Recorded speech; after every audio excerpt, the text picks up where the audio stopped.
Señor por ella. También por unos hermanos que están por aquí al frente. Les damos la bienvenida, hermanos. Siéntanse en su casa. Me concedieron nuevamente hoy el privilegio de poderles compartir la palabra de Dios. Y vamos a hacer eso en esta noche. Yo quiero que pedirle, por favor, ¿cuántos trajeron sus Biblias? Vamos a usarla mucho. De hecho, es una bendición poder estar aquí compartiendo, hermanos. El Señor ponía en mi corazón hablarles en esta noche acerca de los enemigos del cristiano. De hecho, nosotros tenemos luchas fuertes, ¿verdad? ¿Cuántos tienen luchas aquí? Todos saben identificar sus luchas. Bueno, el Señor puso en mi corazón esto y de hecho hay algo que me llamaba la atención. Como hay cristianos de diferente tiempo de recorrer los caminos del Señor, ¿verdad? Algunos que pues ya pasamos bastante tiempito, otros que están empezando. Y siempre tenemos luchas a todo nivel. Yo recuerdo que cuando recién convertido, habían aflicciones, situaciones que venían a mi corazón, queriendo yo hacer lo bueno, y no hallaba cómo canalizar esas cosas. Uno muchas veces se encuentra esos momentos de aflicciones, y cuando llegaba pues al momento de las prédicas con aquella necesidad, me daba cuenta que el Señor tiene una respuesta, que el Señor sabe instruir a sus hijos, ¿verdad?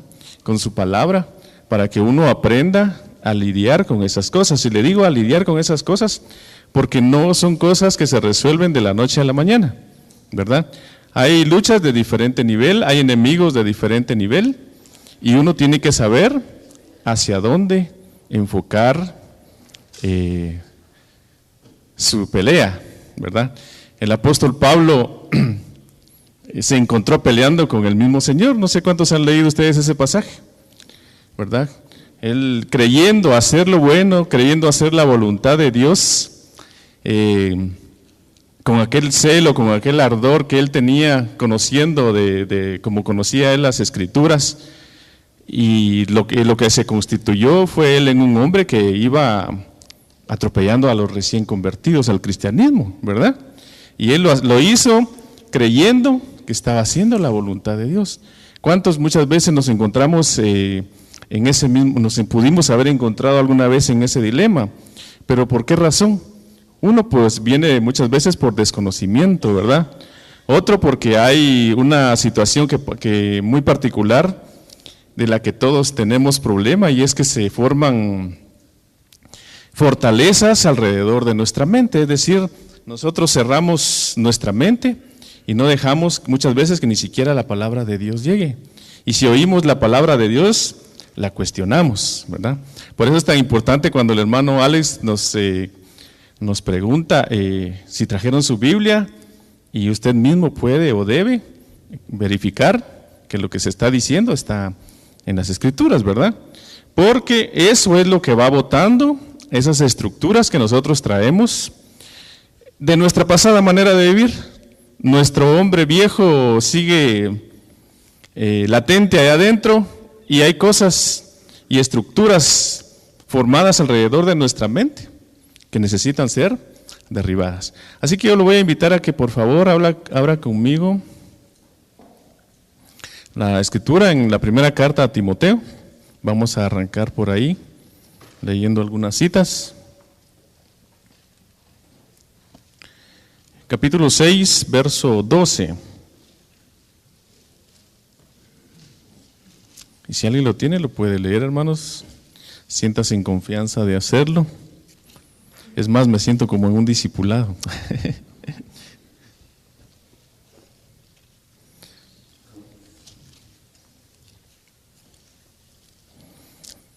Dice el 6:12 de Primera de Timoteo, dice, es un consejo que le da Pablo a Timoteo, y le dice: pelea la buena batalla de la fe. Fíjense que la buena batalla de la fe no engloba solo un aspecto en particular. Más adelantito yo les voy a hablar acerca de los enemigos que nosotros tenemos y que son fuertes, ¿verdad? Pero toda la lucha, toda la pelea que el Hijo de Dios, que el cristiano tiene a lo largo de su vida, es la buena batalla de la fe. Es decir, que al final nosotros vamos a prevalecer por lo que creamos, por en quién hayamos creído, ¿verdad? Qué triste sería que el día que entreguemos cuentas, ¿verdad?, al Señor, la pelea no la hayamos peleado con la fe suficiente. Es decir, pudimos haber alcanzado cosas mayores, pero la fe como que no nos hubiera alcanzado, ¿verdad? Es como cuando un juguetillo, aquellos de los de antes, porque ahora ya no son así, han cambiado mucho la tecnología, les ponían sus baterías, contentos. Yo no sé cuántos tuvieron juguetes de baterías aquí, de aquellas las baterías larguitas, ¿verdad? Qué alegre se ponía uno cuando la batería era nueva y al ratito ya la batería ya no funcionaba, ¿verdad? Y qué triste era porque no había para estar pidiendo baterías para cada rato, ¿verdad? Hasta que vinieron las recargables, pues eso ya vino a ser una modificación a todo eso. Pero qué triste sería que la fe no nos alcanzara para haber peleado bien esa buena batalla que le dice Pablo a Timoteo debe pelear.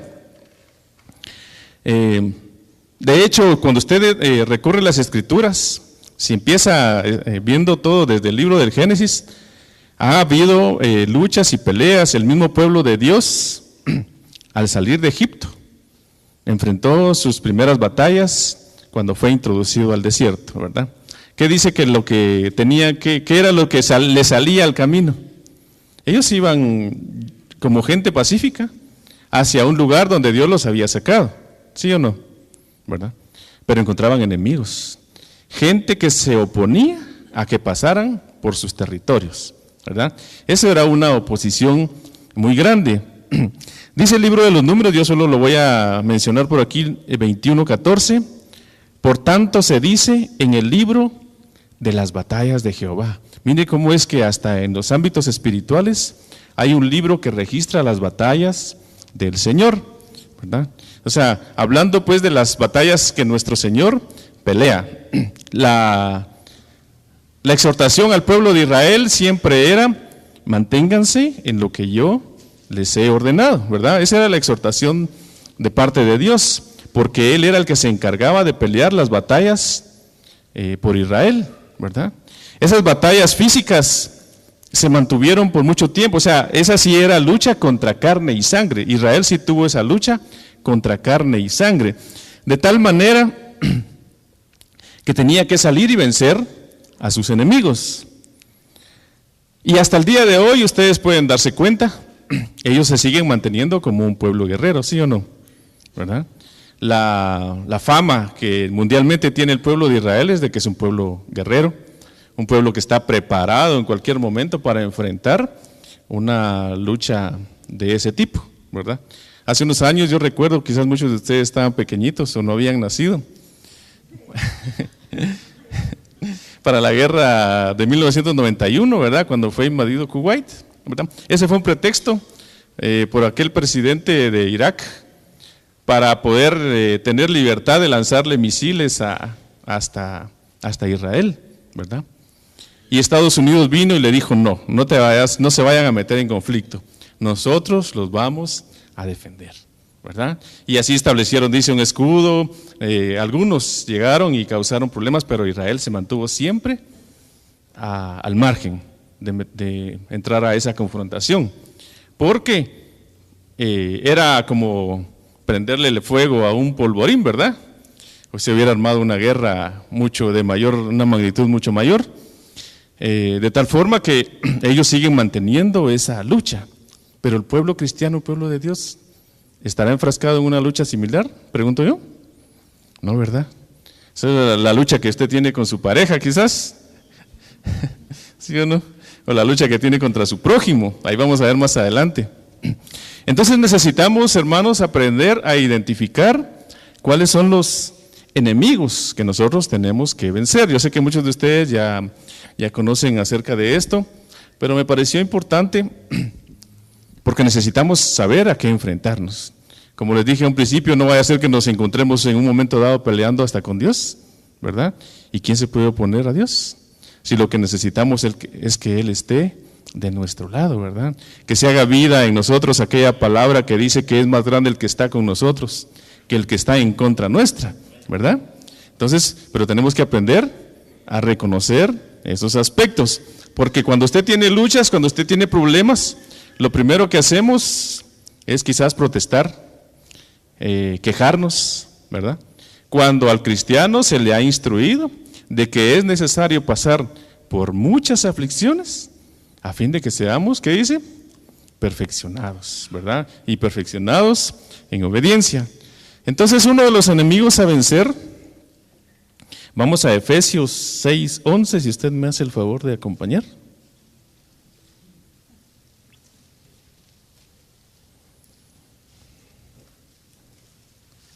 Estaba pidiéndole a Dios que no lloviera, que me diera tiempo que no lloviera, porque el agua me lo iba a arrullar más todavía.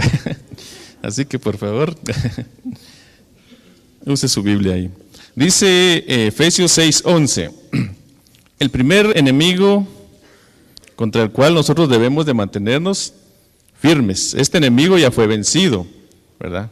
Pero todavía tiene poder. Y no poder sobre nosotros, poder sobre este mundo. Dice desde el 6:11, vestidos, ¿tenemos todos la lectura? Amén. Yo estoy utilizando la Reina Valera. Por si hay algunas palabras que cambien, hermanos. ¿Cuál versión tienen allá? Américas, ¿verdad? Sí, pues. Dice, vestidos de toda la armadura de Dios, para que podáis estar firmes contra las acechanzas de ¿quién dice? ¿El diablo acecha, hermanos? Sí, el diablo nos acecha, el diablo nos codicia. El diablo no quiere que tú llegues a la meta. Sin embargo, no hay poder espiritual que no esté sujeto a la voluntad y a la autoridad de Dios, ¿verdad? De tal manera que usted tiene que llenar ciertos requisitos para que ese adversario no lo toque. Dice más adelante, porque no tenemos lucha, ahora los cristianos, contra sangre y carne. Es decir, nosotros no tenemos por qué tomar un arma. Si usted tiene un arma, por favor, deshágase de ella. Su lucha no es con ese tipo de instrumentos. Al contrario, lo puede meter en serios aprietos. Nuestra lucha no es contra carne y sangre, dice, sino contra, ¿qué dice? Principados, potestades, gobernadores de tinieblas de este siglo, contra huestes espirituales de maldad en las regiones celestes. Es decir, una jerarquía completa de enemigos a los cuales tenemos que vencer. Ahora usted también conmigo para que no... Ahí está, ¿bien? Entonces es una serie de enemigos, ¿verdad? Todos con a un nivel determinado. El otro día enseñaba a un ministro, decía, ¿qué pasa cuando alguien se dice ser, por decirle algo, pastor, y no lo es, ¿verdad? ¿Qué es lo primero que le mandan? ¿Verdad? A alguien que tiene que luchar con un nivel espiritual de esa manera. ¿Y cuál sería el resultado entonces? ¿Verdad? Entonces por eso es que no tenemos que venir nosotros, o no tiene que venir alguien y nombrarse algo que no es, porque la lucha se le va a hacer cada vez más fuerte. Pero dice la palabra de Dios aquí mismo en Efesios 6:13, que hay un remedio, hay una medicina, hay una provisión, hay un equipamiento que Dios ha dado a los hijos de Dios para que peleen ese tipo de luchas, ese tipo de batallas espirituales. Por eso es que tenemos que saber identificar contra qué nosotros peleamos. Si es una acechanza, ¿verdad? O si es algo que nosotros estamos haciendo mal, o si es algo de la corriente de este mundo, que es otro de los enemigos que tenemos a vencer, ¿verdad? Y no por todo estarle echando la culpa al diablo, ¿verdad? Porque esa es otra de las cosas importantes también. ¿Qué dice entonces, hermanos? Por tanto, tomad toda la armadura de Dios para que podáis resistir en el día malo, y habiendo acabado todo, estar firmes, ¿verdad? Entonces, ¿en qué consiste la armadura de Dios? La armadura de Dios consiste, vamos a traducirlo, dice la vestidura, tenía un cinto, una coraza, un calzado, un escudo, un yelmo y una espada. Esto lo tomaron de la semblanza antigua de los guerreros antiguos, ¿verdad? La semblanza moderna bueno, se parece un poco, pero no es tan como lo describe la palabra aquí en ese momento de la historia. Sin embargo, todo esto tiene una representación de la cual usted debe aprender a echar mano. Dice, vestíos, estad pues firmes, ceñidos vuestros lomos, ¿con qué dice? Con la verdad. ¿En qué aprieto nos meteremos espiritualmente si no hablamos verdad, hermanos? Nos meteremos en aprietos espirituales. No, sí, ¿verdad? Es como que abriéramos una puerta y dijéramos, ¿quién es el padre de la mentira? ¿Verdad? ¿En quién se señorea cuando nosotros mentimos? ¿Verdad? Pero dice la Biblia, sea Dios veraz y todo hombre mentiroso. Entonces nuestra lucha y nuestro esfuerzo debe ser hablar siempre la verdad, ¿verdad? Y cuando no lo hagamos, porque de alguna u otra manera nosotros sabemos que en algún momento podemos fallar, pedirle perdón a Dios, para que todas esas puertas se cierren. Dice la palabra que al que por ti ha vallado, ¿qué dice? Eso es como sacar la mano, que nuestro enemigo está ahí afuera y nosotros por curiosos, no sé si a ustedes les pasaba de niños, frente a mi casa había un muro, ¿verdad? Y uno por querer ver al otro lado de la escuela, había una escuela y un campo, ¿verdad? Y uno miraba y miraba qué hacía hasta para meterse por ese muro, porque había un campito muy bonito para poder jugar, ¿verdad? Pero es como que estuviéramos haciendo eso. Nuestro muro de protección se echa a perder cuando nosotros empezamos a abrir vallado, a perforar hoyos por donde el enemigo puede morder, así dice la Escritura.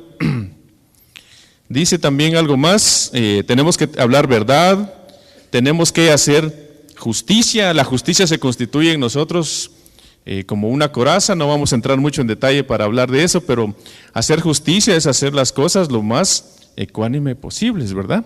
Hasta en la misma casa se aplica eso. No darle preferencia a un hijo más que a otro, ¿verdad? No darle muchas libertades a un hijo más que a otro, ¿verdad? Ese tipo de cosas, o hasta en cuestiones monetarias se puede decir, ¿verdad? Hay cosas tanto de que se puede hablar, pero lo importante es que usted aprenda a hacer justicia. Dice algo más, el calzado. ¿En qué consiste el calzado? Dice que es el apresto del evangelio de la paz, ¿verdad? Y sobre todo dice, tomad el escudo de la fe. Fíjense que sobre todo lo que podamos tener, para defendernos debemos de tener nuestra fe, ¿verdad? Es decir, estar firmes en aquello o en aquel en quien nosotros hemos creído. Si en un momento nosotros titubeamos, hermanos, nos zarandean. El apóstol Pedro tuvo su momento en el que su fe tambaleó, ¿sí o no? ¿Verdad? Cuando el Señor fue entregado. ¿Cómo se sentiría él en ese momento al ver que, le voy a decir esta palabra, aunque tal vez no se aplica mucho, el que los dirigía, el que iba a la cabeza, su Señor, era tomado preso, ¿verdad? Es algo que a él lo desmotivó, ¿verdad? Y su fe tambaleó. ¿De qué manera ha venido muchas veces la lucha a nuestras vidas? Que esa fe muchas veces se tambalea o nos hace tambalear la falta de fe, ¿verdad? Nosotros debemos de tener siempre presentes que nosotros no debemos de vivir por vista, sino por fe, ¿verdad? Aun cuando las cosas se ponen, como dicen por ahí, color de hormiga, ¿verdad? Ven que empezó a llover y ya se me están acurrucando algunos. Espérense un ratito, ya vamos a llegar a la casa. Dice también, sobre todo esto, tomar el escudo de la fe. ¿Me va siguiendo la lectura, sí? Para que podáis apagar los dardos de fuego del maligno, y tomad el yelmo de la salvación y la espada del Espíritu, que es la palabra de Dios. El ejemplo más grande que nos da la Escritura aquí es cuando nuestro mismo Señor de gloria fue llevado al desierto y ahí fue tentado. ¿Por quién fue tentado? Por el diablo. El diablo dice que le presentó presentó varias cosas, ¿verdad? Le presentó los reinos de esta tierra, le dijo, convierte este pan, ¿tienes hambre? Convierte estas piedras en pan. ¿Qué otra cosa le pidió? ¿Verdad? ¿Alguien más? Pero con todo, ¿cómo fue que apagó el Señor los dardos del maligno? Siempre con palabra de Dios. El Señor no sacó una espada, ¿verdad? Tampoco llamó a ángeles o arcángeles para que pelearan contra el diablo, sino que la misma palabra de Dios hizo que el enemigo se alejara, ¿verdad? Lo dejó. Entonces, por eso es tan importante que usted siempre se mantenga lleno de palabra de Dios, que constantemente esté escudriñando las Escrituras, ¿verdad? Para que usted sepa con qué defenderse cuando le viene una acechanza del maligno. Otra cosa adicional, vamos a Santiago 4:7 para terminar esta parte.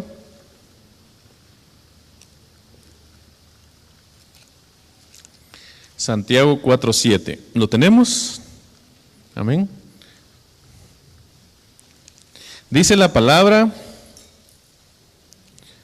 someteos pues a Dios, resistid al diablo y huirá de vosotros. Fíjese que todo lo que después de someteos a Dios, todo es consecuencia de ese sometimiento a Dios, ¿verdad?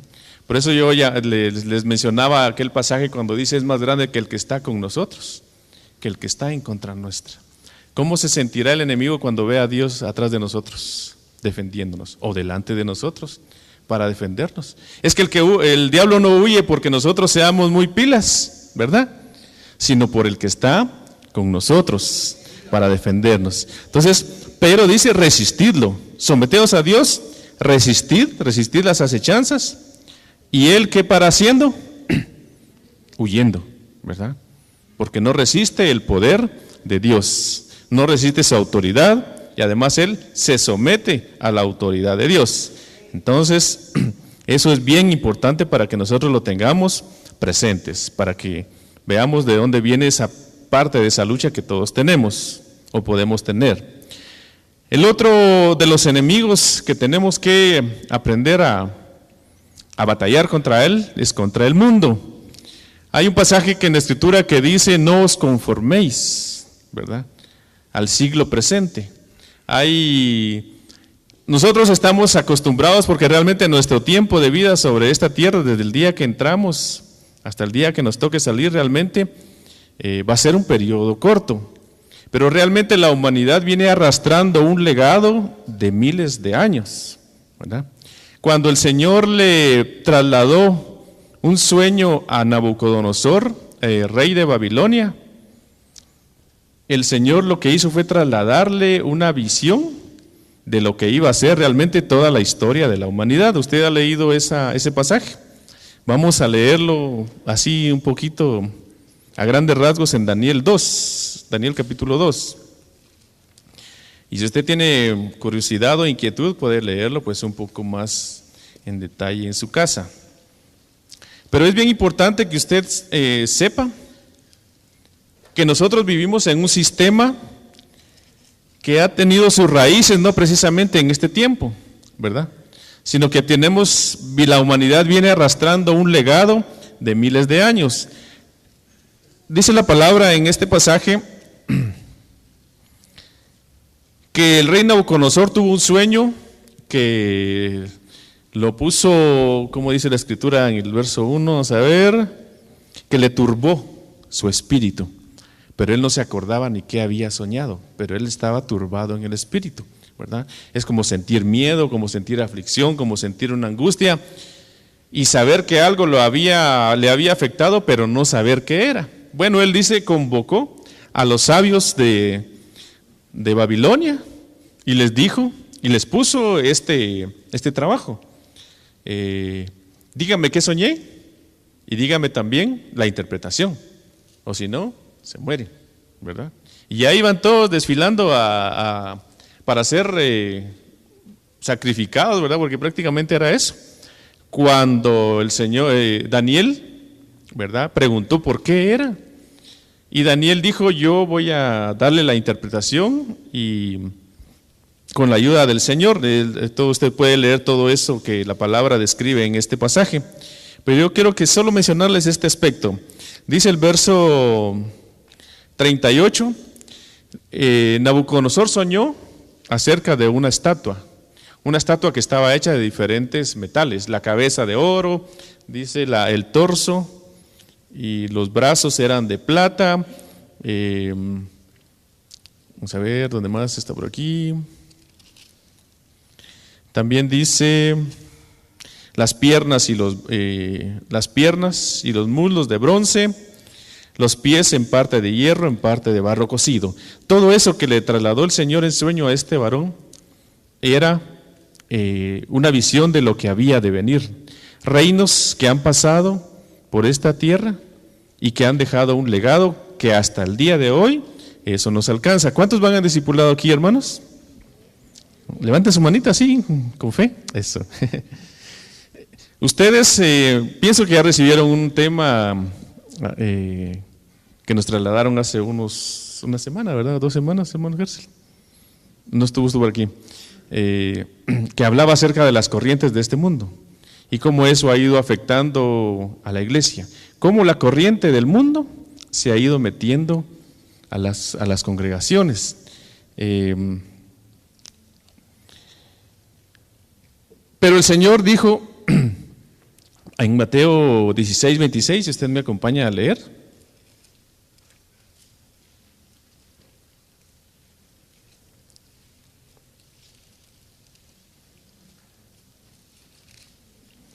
Fíjese que el imperio que prevalecía o que estaba prevaleciendo en los tiempos de nuestro Señor era el imperio romano, ¿verdad? Pero antes de eso ya había tenido su auge el imperio griego y ellos dejaron un legado en la humanidad. Y antes de ellos estaba otro reino, el reino de los asirios, caldeos sirios, ¿verdad? Y el reino persa, ¿verdad? Y otro reino anterior a ese que fue el de Nabucodonosor. Y si usted va a la historia lo relata, dejaron mucho legado que hasta el día de hoy tiene vigencia. Pero los griegos tuvieron algo en particular. Ellos se armaron de filosofías, ¿verdad? Ellos eran muy observadores de la naturaleza. No creían en un solo Dios, creían en muchos dioses, ¿verdad? Y su forma de pensar los hacía concebir ideas con los cuales ellos trataban de darle una explicación a las cosas que se veían, de las que no se veían, ¿verdad? Sin embargo, en todo eso no le atinaron. Pasó el imperio romano y no hubo un imperio sobre la tierra que quedara así, que quedara vigente como esos reinos, pero tenemos entonces un legado. Dice en Mateo 16, 26, si usted lo tiene por ahí.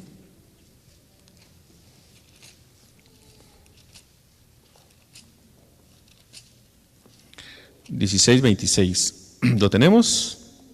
Palabra de nuestro bendito Señor, dice: porque ¿qué aprovechará al hombre si ganare todo el mundo y si perdiere su alma? Ese ganar todo el mundo, uno muchas veces lo traduce a las cosas materiales, ¿verdad? Pero ganar todo el mundo también tiene que ver con todo lo que la sociedad en conjunto puede ofrecer, ¿verdad?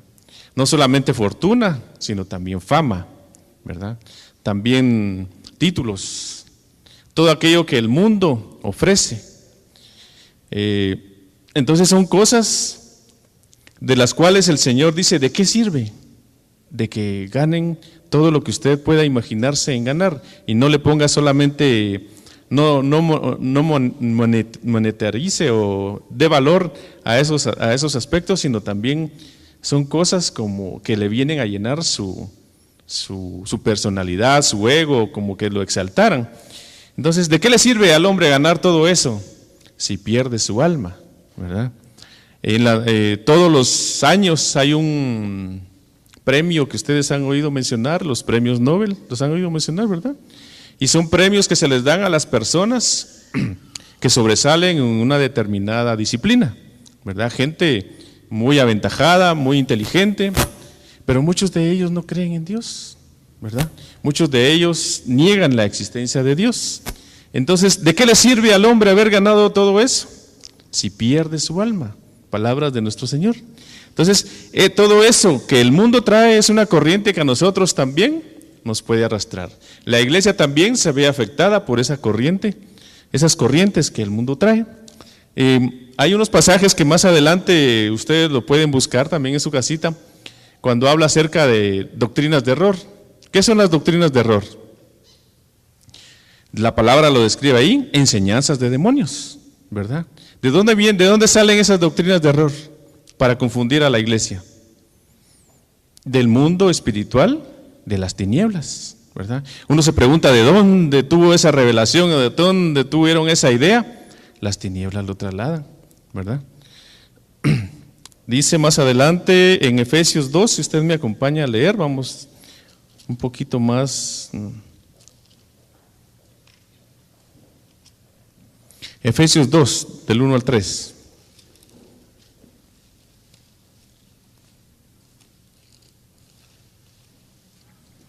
¿Me estoy dando a entender, hermanos? Amén. Para los que están despiertos. Aquí estoy viendo a los que están dormidos. No se preocupe, hermano. Yo comprendo que la hora y el esfuerzo que usted ha hecho por venir. Dice Efesios 2, y Él os dio vida a vosotros cuando estabais muertos en vuestros delitos y pecados, en los cuales anduvisteis en otro tiempo, siguiendo, ¿qué dice? La corriente de este mundo, siguiendo las modas de este mundo, siguiendo lo que el mundo, la sociedad, nos viene a imponer. Dice, conforme al príncipe de la potestad del aire. Entonces vemos desde dónde se originan esas corrientes de este mundo, del lado espiritual, de las tinieblas. De ahí se origina. Y es una corriente de la cual el cristiano debe estar alerta, porque nos puede poner en problemas. Dice también el espíritu que ahora opera en los hijos de desobediencia, ¿verdad? Entonces, una característica de aquellos sobre los cuales opera es que son hijos de desobediencia. Regresemos a Mateo 6, 25, 32, si usted me hace el favor. Vamos a ir un poquito más rápido. Aunque vamos bien con el tiempo.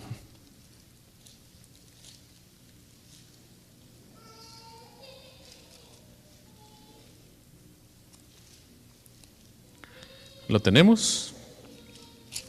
Mateo 6, 25, también palabras de nuestro Señor. Dice, es un poquito largo, pero dice, no os afanéis por vuestra vida, qué habéis de comer, qué habéis de beber, ni por vuestro cuerpo, qué habéis de vestir. ¿No es la vida más que el alimento y el cuerpo más que el vestido? Amén. Y deja entrever ejemplos, ¿verdad? Miren las aves del cielo, dice que no siembran, ni ciegan, ni recogen en graneros, y vuestro Padre Celestial las alimenta. O sea, son palabras de fortaleza, palabras de consuelo, ¿verdad? Para que nosotros no caigamos en los afanes. Mire, el afán y la ansiedad dice que es un peso que viene sobre nuestra vida, un peso que nosotros mismos vamos jalando, ¿verdad? Yo sé que muchos de nosotros aquí estamos pues ya cansaditos, pero para el día de mañana ya tenemos la programación de lo que tenemos que hacer, ¿sí o no? ¿Verdad?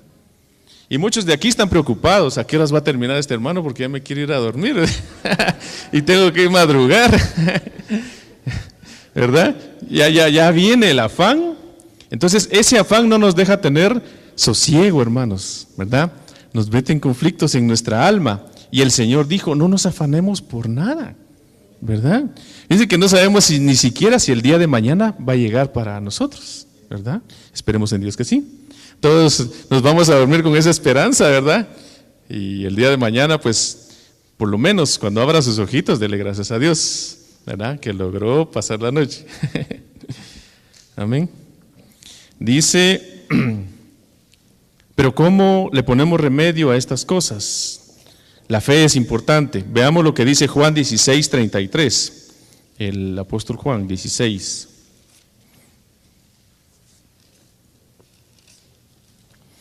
Yo lo voy a leer un poco rápido por cuestión de tiempo. Dice: estas cosas os he hablado para que en mí tengáis paz. En el mundo tendréis aflicción, pero confiad, yo he vencido al mundo, dice el Señor, ¿verdad? Las aflicciones no se nos van a quitar de la noche a la mañana. Tenemos que aprender a vivir con ellas y aprender a dejarlas de lado, ¿verdad? No caer en esos afanes ni en esa ansiedad que el mundo nos va poniendo todos los días de nuestra vida. El Señor dijo: confíen, ¿verdad? Yo he vencido al mundo. Entonces, tenemos las primeras palabras que el Señor envía, y hay otras más reveladoras. Siempre que en la primera carta de Juan, por favor, búsquelo. No quiero que se vaya esta noche a su casa sin leerlo. Fíjese que todo eso memorícelo, ¿verdad?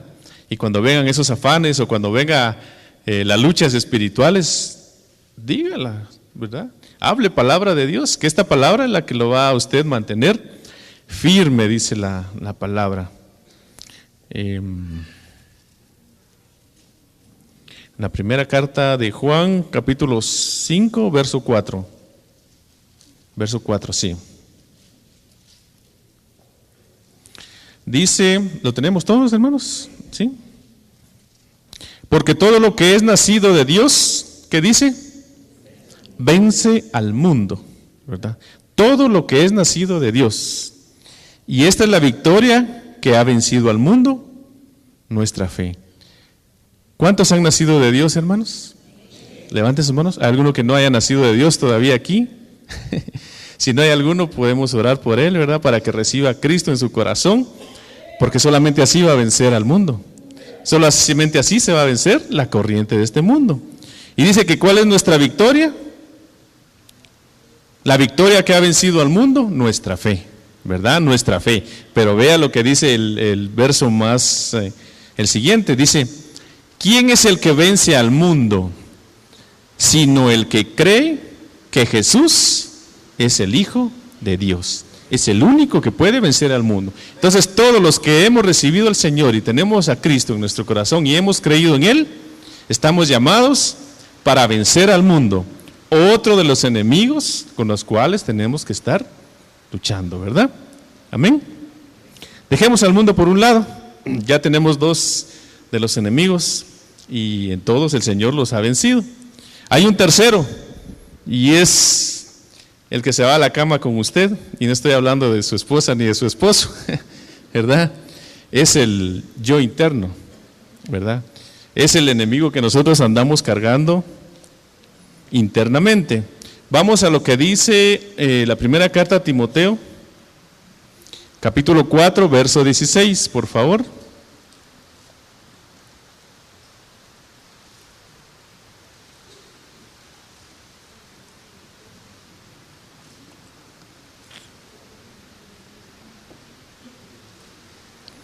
Primera carta a Timoteo, capítulo 4, verso 16. ¿Lo tenemos?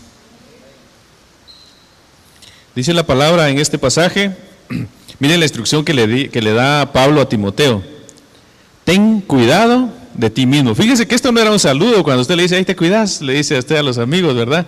Cuídate pues, le dice, ¿verdad? No se despide usted así de sus amigos, cuídense, ¿verdad?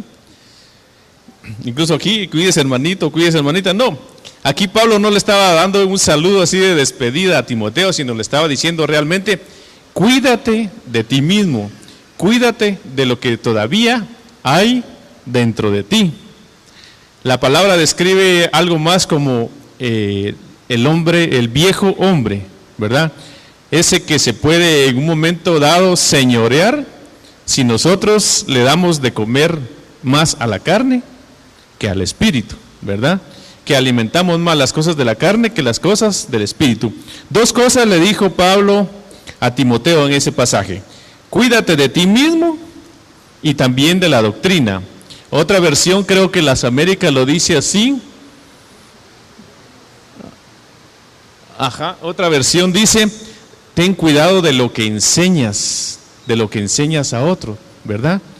Por eso es tan importante que nosotros, como les decía al principio, tomemos la instrucción que aquí se nos ha dado, de que escudriñemos la palabra de Dios y de que verifiquemos que de lo que se les está compartiendo es palabra de Dios. Eso es importantísimo, hermanos. ¿Cómo hacían los de la iglesia de Corintio, creo que es, verdad? Para decir que unos eran apóstoles y otros no. ¿Cómo creen ustedes? ¿Sabían palabra de Dios?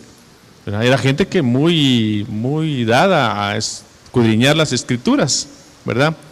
Antes, y lo digo por experiencia propia, antes que uno fuera, o que yo fuera cristiano, uno ponía mucho de su confianza en lo que decía fulanito o en lo que decía sutanito, ¿verdad?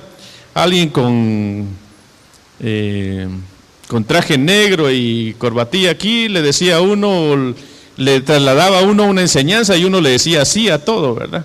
Cuando muchas veces las enseñanzas estaban erradas. Cuando el Señor vino y nos puso un despertar en nuestro corazón, ¿qué fue lo primero que vino a nuestra vida, hermanos? El deseo de aprender más de Dios. ¿Y eso cómo lo tuvimos? Leyendo su palabra, ¿verdad? Amén. Escudriñando, leyendo. Entonces le dijo Pablo a Timoteo, cuídate de ti mismo y de lo que enseñas a otros. Romanos, si usted me hace el favor de leer juntamente conmigo. Romanos expresa algo también que sale del corazón, muy profundo del corazón del apóstol Pablo. Era un sentir que él tenía, ¿verdad? Pablo le dijo a Timoteo, pelea la buena batalla, ¿verdad? Pablo, cuando está exponiendo esto aquí a los romanos, estaba peleando su buena batalla. Y dice en el verso 24 del capítulo 7, miserable de mí, ¿quién me librará de este cuerpo de muerte? Hay una lucha muy fuerte que nosotros llevamos todos los días, ¿verdad? Y es el pelear contra lo que se alimenta nuestra carne, ¿verdad? Aquello que nos pide de comer, aquello que nos pide permisos, ¿verdad? O que muchas veces no nos pide permisos y que se abusa, digámoslo así, ¿verdad? Abusa de nuestra confianza, no. Sucede que nosotros muchas veces le damos libertades que nuestra carne no debería tener. Pablo tenía ese conflicto y decía, miserable de mí, ¿quién me librará de este cuerpo de muerte? ¿Verdad? Fue una expresión que salió de lo más profundo de su corazón, porque él, al igual que nosotros, tenía las mismas luchas, hermanos, ¿verdad? Los mismos profetas, dice la palabra, eran hombres sujetos a pasiones. Y no hablemos de pasiones desordenadas, ¿verdad? Tenían pasiones, ¿verdad? ¿Es usted apasionado por el fútbol? Eso es pecado, hermano. ¿Cómo era que manejaban eso antes en las iglesias, verdad? Prohibían la televisión, prohibían las pelotas de fútbol y no sé qué muchas otras cosas más prohibían. Aquí no se le prohíbe jugar fútbol, ¿verdad? Lo que sí se le exhorta es que no deje el culto a Dios por ver sus partidos, ¿verdad? Que no le haga culto a la pelota o a los jugadores, ¿verdad?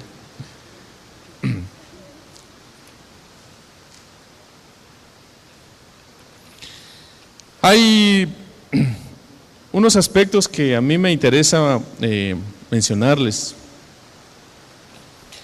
porque cuando Pablo le habla a Timoteo, a los romanos acerca de esa situación que él vivía, le estaba hablando de la naturaleza que él tenía, ¿verdad? Las cosas que él como hombre tenía, por eso decía miserable de mí, era su naturaleza, era la forma como él había sido formado, como él había sido instruido. Yo sé que todos tenemos aquí, de los que somos adultos y llegamos a los pies del Señor, quizás ya a una edad, a cierta edad, ya grandes, tenemos un pasado, ¿verdad? Un pasado que venimos arrastrando de cosas que vivimos, de experiencias que tuvimos, y que eso se constituye en nosotros como algo que no nos deja muchas veces despegar hasta donde deberíamos, ¿verdad? ¿Por qué? Porque hubieron cosas que en nuestra carne probamos, ¿verdad? Escuchaba el otro día alguien que me compartía de su vida cuando había sido alcohólico, ¿verdad? No siendo convertido, él era alcohólico, ¿verdad? O sea, él tenía el problema del vicio, el licor, y siendo cristiano, convertido al Señor, él no dejaba de tener esa obsesión por el licor. Pero el Señor hace su obra perfecta y él daba su testimonio y dijo, el día que yo me bauticé en aguas, dijo, ¿verdad? Literalmente es lo que la palabra de Dios dice. Compartimos la muerte de nuestro Señor, ¿verdad? Y cuando salimos del agua, ¿qué salimos? Dice, a novedad de vida, ¿verdad? Literalmente él daba su mensaje, él daba su testimonio, diciendo, el Señor me liberó de esa obsesión. Entonces hay cosas que nosotros por obediencia tenemos que hacer, hermanos, para que el Señor nos libere, ¿verdad? Que ya el diablo no tiene que tomar derechos y dice que todas las actas que nos eran contrarias fueron clavadas en la cruz del Calvario, ¿verdad? Toda maldición, toda acta contraria ahí fue clavada, ¿verdad? A nosotros lo que nos compete es meternos en obediencia. ¿Qué decía lo que leímos hace un momento? Someteos a Dios. ¿Cómo se somete un hombre a Dios? Siendo obediente, ¿verdad? Obedeciendo su palabra, observando sus mandamientos. Hay un aspecto también en la vida del cristiano que es una lucha, y son las actitudes con las que enfrentamos la vida, ¿verdad? Tenemos un problema, digo yo, que venimos arrastrando, y es, no sé si usted es así, yo estoy procurando dejar eso también, porque es un problema del alma, ¿verdad? Cuando uno muchas veces se queja por las cosas, ¿verdad? Uno se queja por lo más mínimo. Nos quejamos cuando hay calor, nos quejamos cuando hay frío, que si va a llover mucho nos quejamos por mucha agua, ¿verdad? Las actitudes con las que enfrentamos cada día de nuestra vida es algo importante, y es la manera entonces que va a determinar cómo nos vamos a comportar. Esto es fundamental. Fíjense que la actitud no tiene que ver, no define la salvación, pero sí define muchas veces la forma como vamos a entrar a la tierra prometida. Acompáñeme por favor a Números 20.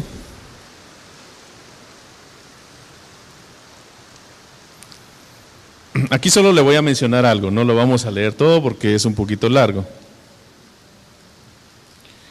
Pero dice Números 20. Del 1 al 12, el Señor le dio una instrucción a Moisés cuando iba con el pueblo. Dice que, dice la palabra de Dios que Moisés, ¿cómo lo califica Dios a Moisés? Un hombre manso y humilde, ¿verdad?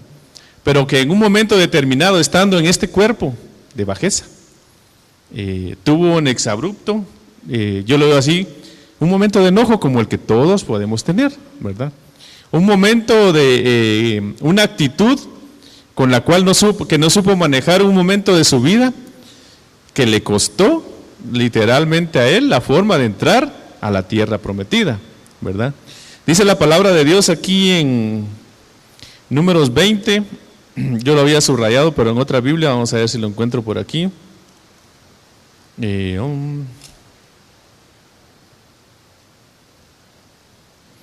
Dice el verso 11, la instrucción de Dios era, vamos a ver si la encontramos por aquí, sí. El verso 7 dice, y habló Jehová a Moisés diciendo, toma la vara, reúne la congregación tú y Aarón tu hermano. ¿Y qué le dijo? Hablad a la peña a vista de ellos, y ella dará su agua. ¿Qué era lo único que tenía que hacer, hermanos, a la peña? Hablarle era lo único, era la instrucción que Dios le había dado, ¿verdad? Entonces dice el verso 9, Moisés tomó la vara de delante de Jehová como él le había mandado. Reunió Moisés y Aarón a la congregación delante de la peña y les dijo: oíd ahora, rebeldes. Es que Moisés venía molesto, porque le habían dicho: nos has sacado de Egipto para hacernos morir en el desierto, aquí donde no hay agua. Fíjense que del gran problema que tuvo Israel fue que, dice la palabra, no le agregó fe a lo que vio, a lo que vivió, ¿verdad? Y a nosotros la palabra de Dios lo primero que nos dice es que antepongamos la fe a todo lo que hacemos. Dice entonces en este pasaje, entonces alzó Moisés su mano y golpeó la peña con su vara 2 veces. Y salieron muchas aguas y vivió la congregación y sus bestias. Pero veamos lo que dice el verso 12. Y Jehová dijo a Moisés y a Aarón: por cuanto no creísteis en mí para santificarme delante de los hijos de Israel, por tanto no meteréis esta congregación en la tierra que les ha dado. ¿A qué lo estaba llevando el Señor? ¿O qué le estaba diciendo, hermanos? Que Él los iba a dejar en la puerta, pero no iba a entrar. ¿Qué es lo que hubiera querido Moisés en su corazón?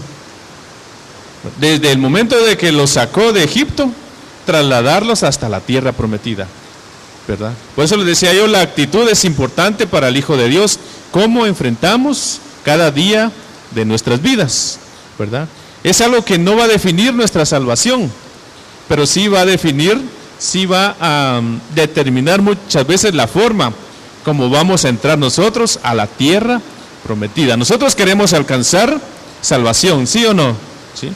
Pero también queremos alcanzar promesas más grandes y mayores también. El rapto, ¿verdad?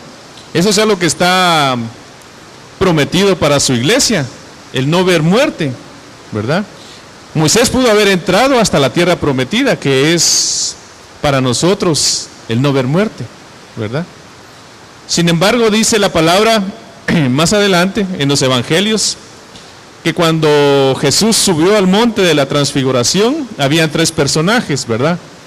Y uno de ellos era Moisés. Pero ¿por dónde tuvo que entrar Moisés a la tierra prometida, hermanos? ¿O de qué manera? ¿Verdad? Primero tuvo que morir. Vamos a leer un último pasaje en Lucas 1:17, por favor, para terminar de apuntalar esto un poquito más. Ya vamos a terminar.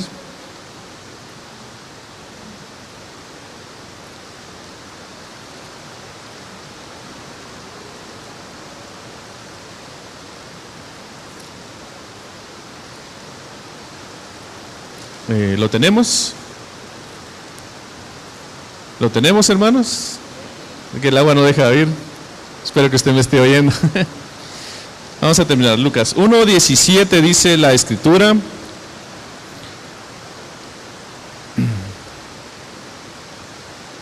hablando de Juan el Bautista. Juan el Bautista tenía un propósito por el cual había sido enviado antes de que naciera, antes de que Cristo, y de que su ministerio se sirviera como preparación para el ministerio de Cristo.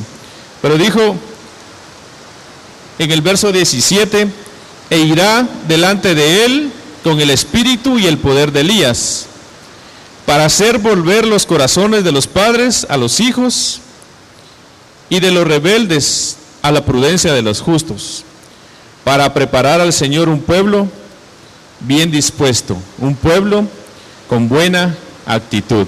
Pregunto, hermanos, y esta es tal vez la parte más importante que nosotros nos podemos llevar esta noche: ¿cuál es la actitud con la que estamos enfrentando nuestras luchas el día de hoy? ¿Verdad? ¿Será que enojándonos por lo que las cosas no nos están saliendo bien, estará abonando para eso? ¿Estará abonando para nuestra salvación?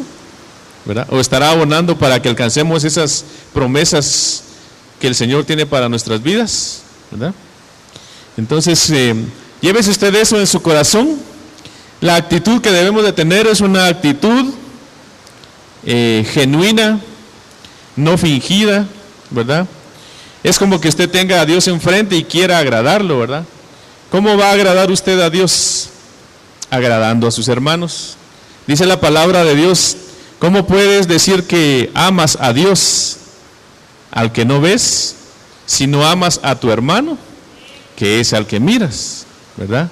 Entonces, demostrando eso, llevando una actitud corregible para que nosotros podamos vencer a este enemigo que llevamos dentro, ¿verdad? Contra el cual luchamos todos los días por mantenerlo, para mantener reprimida la carne, ¿verdad? Y que se señoree el Espíritu en nuestras vidas. Amén. Vamos a dejarlo ahí, hermanos, por cuestión de tiempo y por cuestión de consideración hacia usted también. Amén. Ya me los arrulló el agua, ¿verdad? Cierra sus ojitos.